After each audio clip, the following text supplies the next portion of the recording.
Halo semuanya, sebelum mulai, jangan lupa klik like, subscribe, dan share supaya channel ini semakin berkembang. Cerita kali ini bukan sekadar drama, tapi perjalanan hidup yang penuh luka, teka-teki, dan keputusan pahit. Yuk, mulai. Namaku Rani. Aku menikah dengan Arga 5 tahun lalu, dan selama itu aku merasa hidupku cukup stabil, tidak sempurna, tapi cukup membuatku bersyukur. Kami tinggal di rumah sederhana, punya pekerjaan tetap, dan meski belum dikaruniai anak, aku percaya semuanya akan indah pada waktunya. Aku tipe perempuan yang percaya bahwa rumah tangga adalah perjalanan, bukan perlombaan. Kadang manis, kadang pahit, tapi dijalani bersama. Dalam hidupku, ada seseorang yang sangat dekat selain suamiku. Namanya Mira. Kami berteman sejak SMA. Bahkan sebelum aku menikah, dia sudah mengenal Arga. Mira tipe perempuan yang mudah disukai, ramah, murah senyum, dan selalu hadir di saat aku membutuhkan. Dia sering datang ke rumah, kadang bawa makanan, kadang cuma datang untuk ngobrol dan ketawa bareng. Aku sering bilang ke orang lain kalau Mira bukan lagi teman, tapi keluarga. Ada masa ketika kami bertiga berjalan seperti satu tim, makan bareng, nonton film, bahkan liburan bertiga tanpa ada rasa curiga sedikit pun. Aku merasa aman, aku percaya. Mungkin itu kesalahan pertama. Kadang aku teringat banyak momen kecil yang sekarang terasa berbeda. Seperti ketika Mira memuji Arga terlalu sering, atau ketika Arga tertawa lebih keras saat bercanda dengannya dibanding denganku. Tapi dulu, aku hanya menganggap itu hal biasa. Wajar kan, teman dekat pasti nyaman satu sama lain. Dan jujur, aku merasa bahagia saat itu. Aku punya suami yang kurasa setia dan perhatian. Aku punya sahabat yang kubanggakan.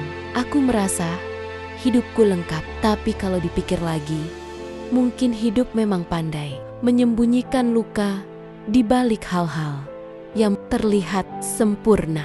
Mungkin saat kita merasa paling tenang, saat itulah badai sedang berjalan mendekat pelan-pelan tanpa kita sadari.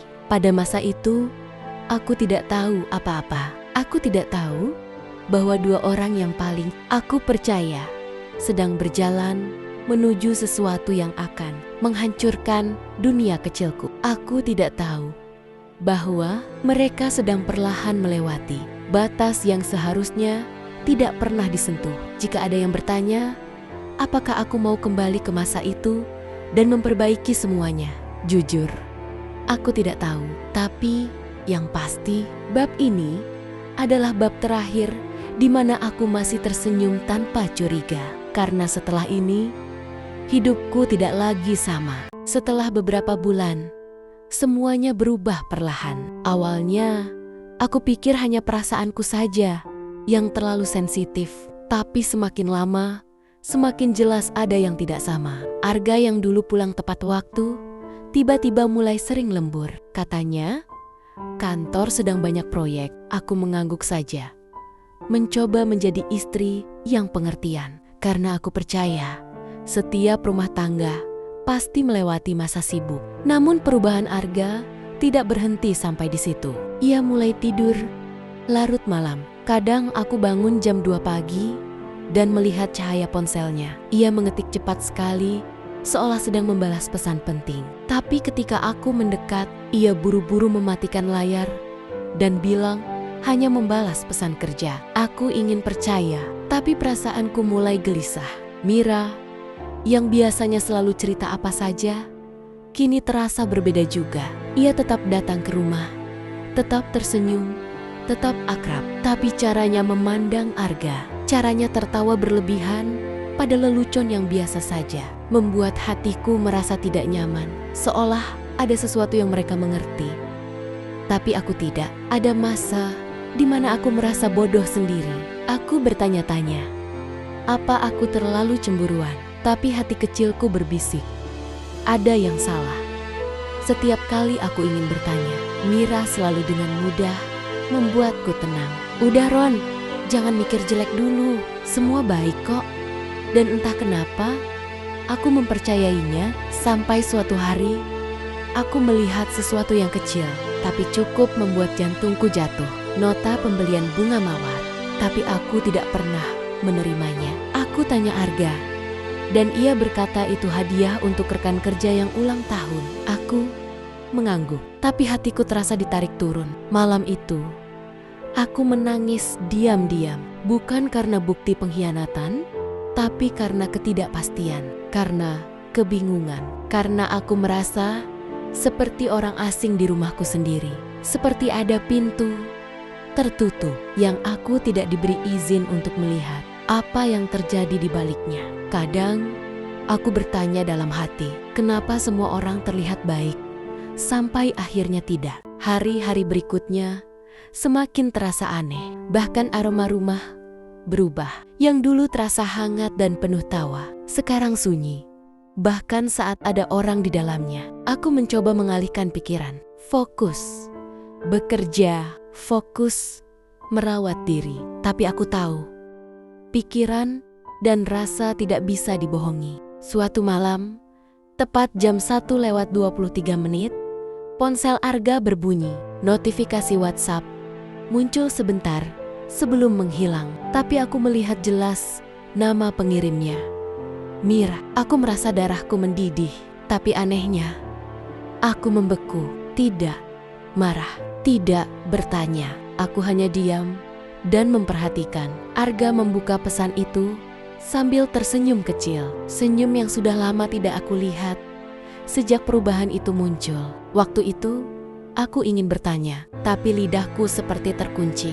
Aku takut dengan jawaban yang akan muncul. Aku takut dengan kenyataan yang mungkin sudah siap menghancurkan hidupku. Hari berikutnya, aku mulai memperhatikan lebih detail bagaimana Arga cepat sekali membalas pesan Mira, tapi pesan dariku dibalas lama.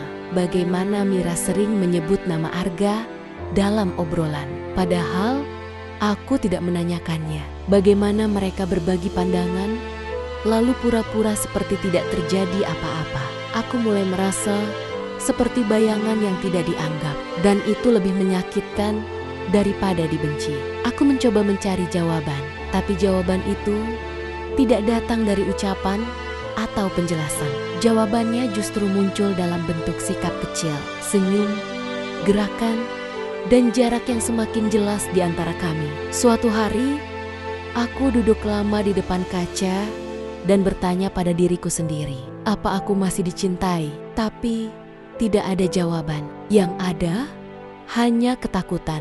Ketakutan akan sesuatu yang mungkin sebenarnya sudah terjadi. Hari itu tidak ada yang istimewa, tapi justru hari biasa seperti itulah yang paling bisa menghancurkan. Aku pulang lebih cepat dari kantor karena perasaan gelisah yang tidak bisa dijelaskan. Sepanjang jalan, dadaku terasa berat, seolah tubuhku tahu sesuatu sebelum pikiranku mengetahuinya. Saat aku membuka pintu ruang tamu, semuanya berhenti. Waktu seolah membeku. Di sana, di sofa, tempat kami dulu tertawa bersama, duduk Arga dan Mira.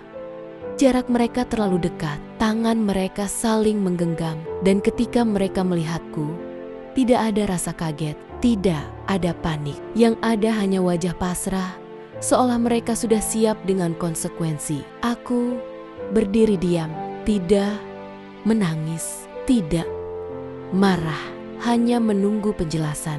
Mira yang pertama bicara. Dengan suara lembut seperti biasa, ia berkata, "Ron, aku minta maaf, tapi aku sama Arga saling cinta." Kalimat itu seperti batu besar yang jatuh tepat di dadaku. Arga menatapku dan berkata pelan, "Aku ingin jujur, kita tidak bahagia lagi. Aku ingin menikah dengan Mira, dan aku ingin kita bercerai." Aku tertawa kecil, tanpa sadar, bukan karena lucu, tapi karena tidak percaya. Orang yang aku percayai, orang yang aku anggap keluarga, orang yang aku bagi hidup dan masa depan, kini duduk berdua, menumpuk luka di depanku, seolah itu hal biasa.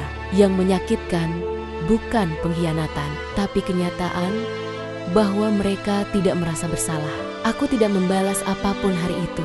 Aku hanya berkata, "Baik, tapi kalian akan menyesal." Lalu aku pergi. 3 hari setelah kejadian itu, aku menerima pesan dari nomor tidak dikenal. Pesannya hanya satu kalimat, "Jangan salahkan dirimu, kamu bukan yang pertama." Aku bingung. Lalu orang itu mengirim tautan grup Facebook rahasia berisi puluhan perempuan yang pernah mengalami hal sama. Mereka semua punya satu kesamaan.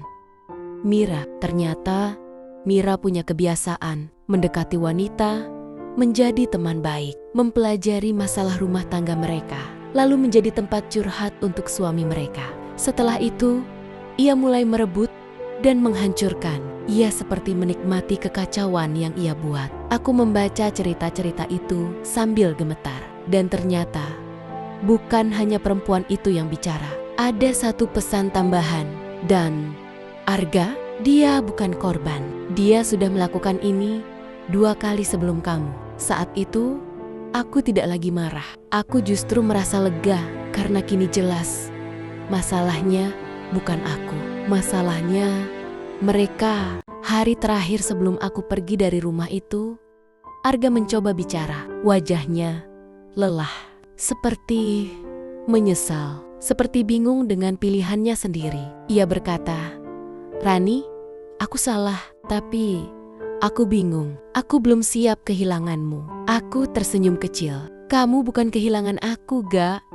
Kamu melepaskan aku." Mira mencoba bicara juga, tapi aku hanya menjawab pelan, "Terima kasih." Karena dari semua rasa sakit ini, aku belajar satu hal. Aku bisa hidup tanpa kalian. Aku meninggalkan rumah itu tanpa menoleh. Dan untuk pertama kalinya, setelah sekian lama, aku merasa ringan. Tidak lagi terjebak. Tidak lagi buta oleh cinta. Tidak lagi takut sendirian. Aku akhirnya sadar. Kadang kehilangan adalah perlindungan.